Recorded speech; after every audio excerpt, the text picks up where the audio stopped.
Yo, what's going on, YouTube, and welcome back to Goal Line Hockey. It's your boy, Kevin Forte, and we have to take a look today at some bad news out of Calgary. Now, the Calgary Flames were supposed to have a new arena in the next couple of seasons. It would open for the 2025-26 NHL season, and that doesn't look like it's going to be happening. So we're going to be going over that in this video. So this is the report from the mayor of Calgary. She says the Flames owners intend to back out of the previously agreed deal for the new arena/event center site. So this is from the mayor of Calgary. But this is from another source here. So we'll get into this in more detail on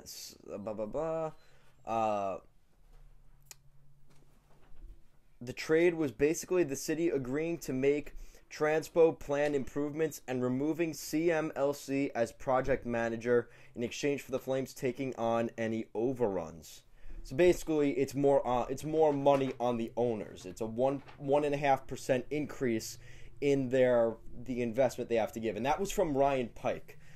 This is from the Calgary Flames. So a full press conference from the Flames on the event center project. And this is the summary of their decision. So, in quote, the introduction by the city of significant infrastructure costs, $15 million, and climate mitigation costs, which were $14 million, costs not previously identified as project costs by the CMLC or the city, nor included in the $608.5 million target budget that was back in July of 2021. The continued cost escalation experienced since the approved budget of $608.5 million in July, it has since grown to $634 million based upon design development that was completed back in October of 2021.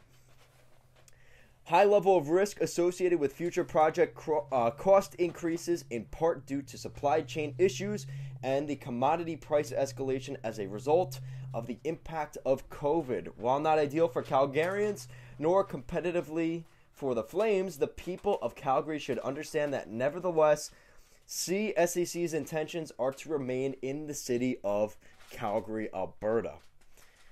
So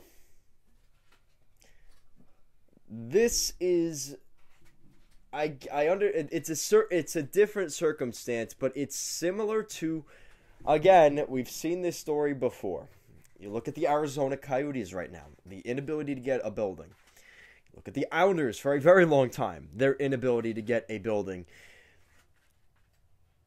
Teams take for granted having a building because there are so many teams in this league right now. You could probably name a couple off the top of your head that either have very old buildings or just not big enough to be competitive in the NHL. And the Coyotes are an example of that. They've been playing at Gila River Arena now in where? They've been in Glendale. They've been in Glendale for a while. That's why they changed their name from the Phoenix Coyotes to the Arizona Coyotes. They were no longer in Phoenix, in Scottsdale, Arizona. They're now in Glendale. So you're seeing a similar thing, but it's different in the sense that people, again, this always comes back to politics. Everything today comes back to politics. But the problem is a lot of people, let's just say, aren't necessarily a fan of their mayor, who is very left-leaning, and they think it's more about other things, and she has other intentions other than building a new arena. Now, again, I don't think that's completely accurate. I think that's some of the problem. But again, the owners, I mean, that's a lot of money for them to fork over. I understand that from their perspective. But at the end of the day, who gets impacted the most? It's the fans and the team. Because the problem is, now, you're talking about when what everybody calls the Pringle Stadium. Because it literally looks like a Pringle. I'll show you guys a picture of the Scotiabank Saddle Dome. That building opened in 1983. That building is extremely old and is one of, if not, I could say the oldest non-really renovated building in the NHL, because obviously you have outliers there. You have the United Center in Chicago. That thing's been built up and again every once in a while. Obviously, MSG is a very old building, but they take care of it, so they don't necessarily need to get a new building. But you're talking about different situations around the league where that kind of happens. I mean, I remember for a while, Boston had a problem with their building, right? They needed a new building for a while. Chicago, too, another example. So the problem is, the fans get affected because there is always that fear, and especially in today's climate, in today's world, that they could move. And I know that especially Canadian hockey fans take to that very, very keenly. They take it as an insult. I mean, I remember when everything came out with the Winnipeg Jets moving down to Arizona. How dare they move a team from Canada, north, basically, what is that considered? What is that, Winnipeg? I forget what that area is called. But, that's like the plains of Canada. And for them to move a team out of there in favor of bringing a team to a non-hockey market in the desert, that almost sounded ludicrous. You also look at another situation when the Quebec Nordiques, right in the middle of French-Canadian, in a French-Canadian market, how could you move them to Colorado, right? There was so much backlash when that happened. So this is kind of one of those situations where you see stuff like that, and the fact that maybe Calgary could move to Houston, maybe Calgary could move to Kansas City, or any of these other places we've heard about. That is rough, especially not only on Calgary fans, but on the Canadian market in general. And how interesting would that be if the Calgary Flames went back to Atlanta? I think the NHL is done with that Atlanta exploration. They've already tried it twice in the past 30 or 40 years. We're probably not going to see that anytime really soon. But for Calgary here, there is definitely a little bit of worry now because, like I said, this building opened.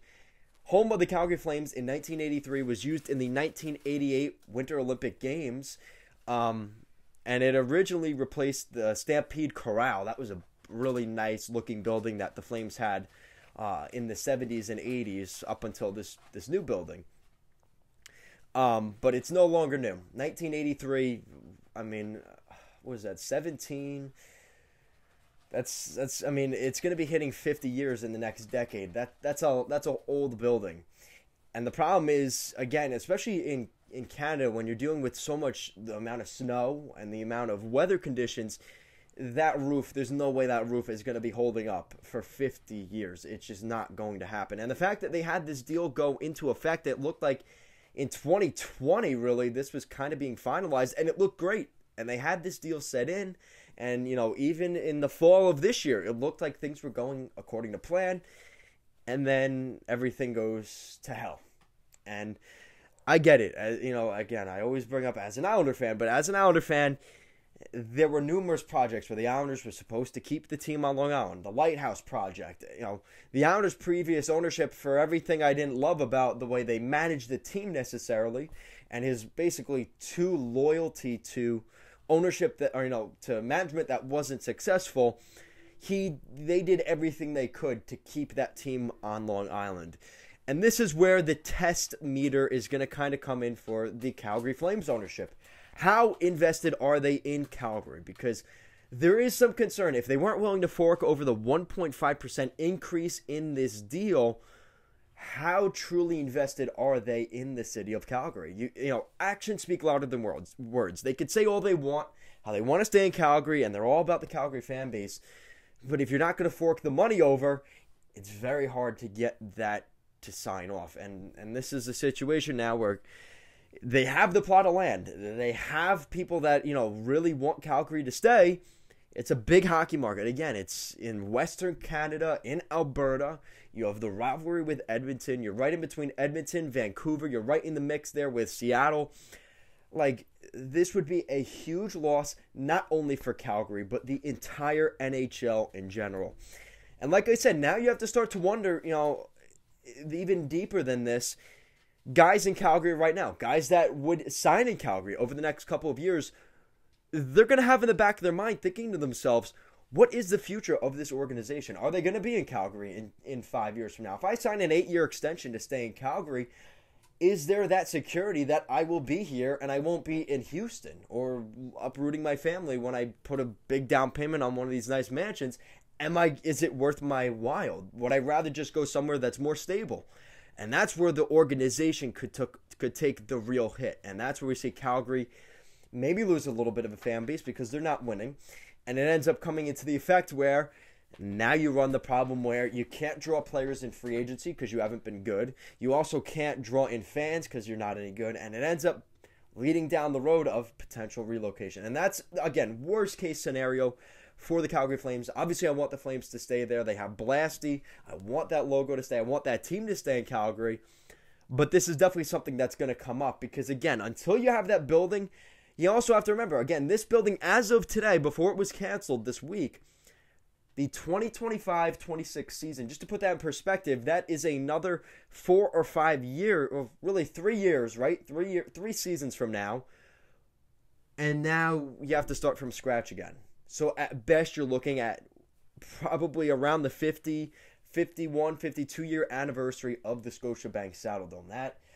That is a little bit concerning. So, guys, that is it for today's video. Let me know in the comment section down below. Flames fans from around the league, let me know your thoughts on the Calgary Flames. Will the Calgary Flames stay in Calgary, or do you think this is maybe starting to see some cracks in the organization, in the management, in the ownership, that maybe this leads this team out of the city of Calgary? And if you like what we're doing here at Goal Line Hockey, want to see the latest news around the NHL, guys, thank you so much for watching this video. I will see you again next time.